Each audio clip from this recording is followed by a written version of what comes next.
दर्शकों, महिला दिन की आप सभी को हार्दिक शुभकामनाएं। आइए बढ़ते हैं आज की कुछ खास खबरों की तरफ। इन्फ्लुएंजा से बचाव नहीं है मुश्किल, रखें इन बातों का ध्यान। नमस्कार, मैं हूं आपके साथ सोनल और आप देख रहे हैं MNS न्यूज नेटवर्क। तो आइए खबर जानते हैं विस्तार से।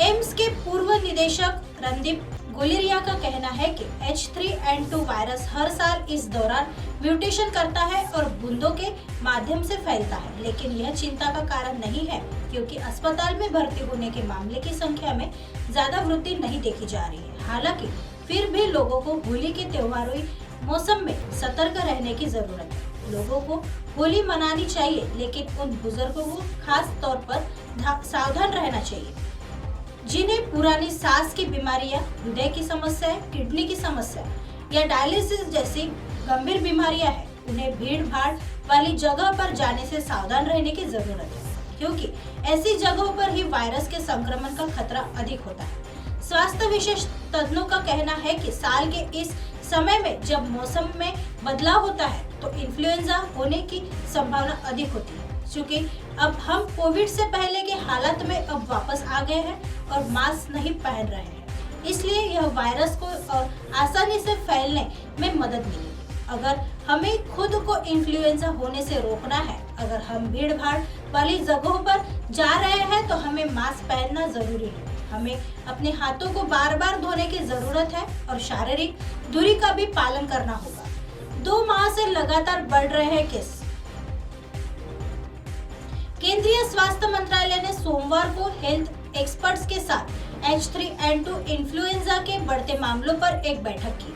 स्वास्थ्य विशेषज्ञों ने कहा कि देश में कोरोना के मामले कम हुए हैं, लेकिन फ्लू के मामले बढ़ रहे हैं। यह फ्लू कमजोर इम्यूनिटी वाले लोगों के लिए खतरनाक हो सकता है। इससे बचने के लिए भीड़-भाड़ वाले स्थानों पर मास्क पहनने की सलाह दी है। पिछले 2 महीने से राजधानी दिल्ली समेत भारत के कई हिस्सों में इन्फ्लुएंजा के मामले बढ़ रहे हैं।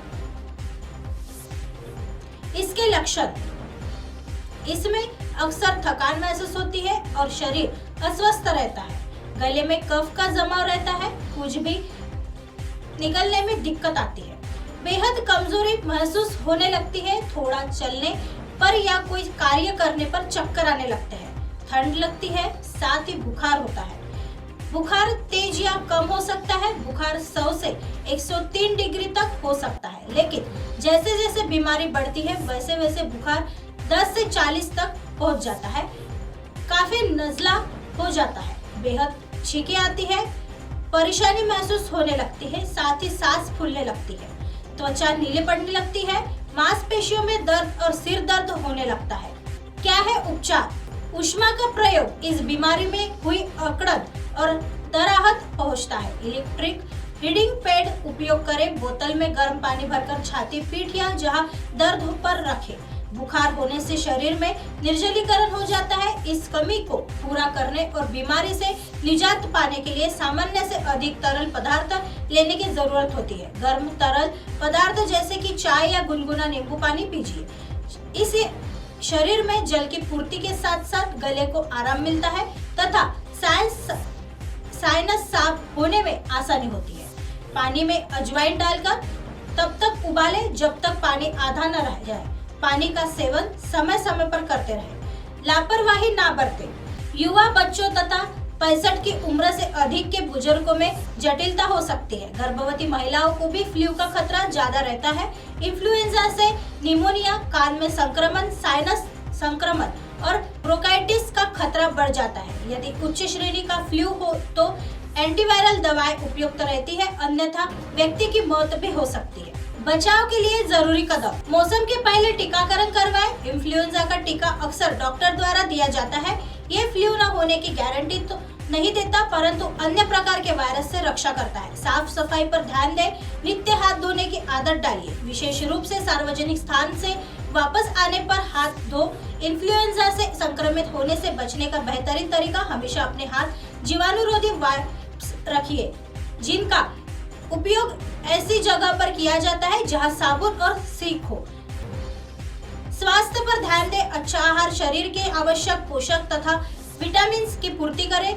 शारीरिक व्यायाम इत्यादि इन्फ्लुएंजा से रक्षा में सहायक है। अगर फिर भी इसका हमला हो तो शरीर बीमारी से निपटने के लिए तैयार रहता है। आइए बढ़ते हैं अगली खबर की तरफ। रक्षा मंत्रालय ने 70 बेसिक ट्रेनर विमानों की खरीद के लिए HAL से किया करार। रक्षा मंत्रालय ने मंगलवार को भारतीय वायुसेना के लिए 6,800 करोड़ रुपए से अधिक की लागत से 70 HTT 40 बेसिक ट्रेनर विमान खरीदने के लिए हिंदुस्तान एरोनॉटिक्स लिमिटेड HAL के साथ एक समझौते पर मुहर लगा दी है। मंत्रालय ने 3,100 करोड़ रुपए से अधिक के 3 कैडेट प्रशिक्षण जहाजों के अधिग्रहण के लिए Larsen and Toubro limited LNT के साथ एक कॉन्ट्रैक्ट को भी अंतिम रूप दिया। दोनों खरीद प्रस्ताव को 1 मार्च को प्रधानमंत्री के नेतृत्व वाली cabinet committee on security CCS द्वारा मंजूरी दी गई थी। कोयला लिग्नाइट संयंत्रों को 40% बिजली हरित ऊर्जा से जुटानी होगी। सरकार ने किया अनिवार्य HCL और LNT के साथ समझौता। मंत्रालय ने कहा, रक्षा मंत्रालय रक्षा मंत्री राजनाथ सिंह की उपस्थिति में हिंदुस्तान एरोनॉटिक्स लिमिटेड HAL से 70 HTT 40 बेसिक ट्रेनर एयरक्राफ्ट और Larsen and Toubro limited LTT के साथ 3 कैडेट प्रशिक्षण जहाजों की खरीदी के लिए कॉन्ट्रैक्ट पर हस्ताक्षर किया गया है। आइए बढ़ते हैं अगली खबर की तरफ। वायुसेना में पहली बार कोई महिला संभालेंगी फ्रंटलाइन कॉम्बैट यूनिट की कमान। भारतीय वायुसेना ने ग्रुप कैप्टन शालिजा धामी को वेस्टर्न सेक्टर में फ्रंटलाइन कैडेट यूनिट की कमान सौंपकर महिलाओं की बंदिशों को तोड़ दिया है। इंडियन एयरफोर्स के इतिहास में पहली बार ऐसा हुआ है जब किसी महिला को ये जिम्मेदारी मिली है। सेना ने मेडिकल स्ट्रीम से बाहर निकलने हुए महिला अधिकारियों को कमान सौंपने की शुरुआत कर दी है। इनमें से 50 महिलाएं ऐसी होगी जो नॉर्दर्न और ईस्टर्न ऑपरेशनल एरिया में यूनिट्स को लीड करेगी। MNS न्यूज संवाददाता के मुताबिक ग्रुप कैप्टन धामी को साल 2003 में हेलीकॉप्टर पायलट के रूप में नियुक्त किया गया था। शालिजा के पास 2,800 घंटे से ज्यादा की उड़ान का एक्सपीरियंस है। वो एक क्वालिफाइड फ्लाइंग इंस्ट्रक्टर है। उन्होंने वेस्टर्न एरिया में हेलीकॉप्टर यूनिट के फ्लाइट कमांडर के रूप में भी काम किया है। भारतीय सेना में एक ग्रुप कैप्टन की रैंक सेना के कर्नल के बराबर होती है। कौन है शालिजा धामी? शालिजा का जन्म पंजाब के लुधियाना में शहीद करता सिंह सराबा गांव में हुआ था। यहाँ से उनमें देश के लिए कुछ कर गुजरने का जज्बा आया। इस गांव का नाम देश की आजादी में सराहनीय योगदान देने वाले शहीद के नाम पर रखा गया। शालिजा के माता पिता सरकारी नौकरी करते थे। पिता हरकेश धामी बिजली बोर्ड में अधिकारी रहे और माँ देव कुमारी जल आपूर्ति विभाग में रही। शालिजा की शुरुआत पढ़ाई सरकारी स्कूल से हुई और बाद में उन्होंने कुमार मंडी के खालसा कॉलेज से PSC की। ऐसी खबरें फिर लेके आएंगे इसी समय इसी जगह। तब तक देखते रहे MNS न्यूज नेटवर्क। नमस्कार।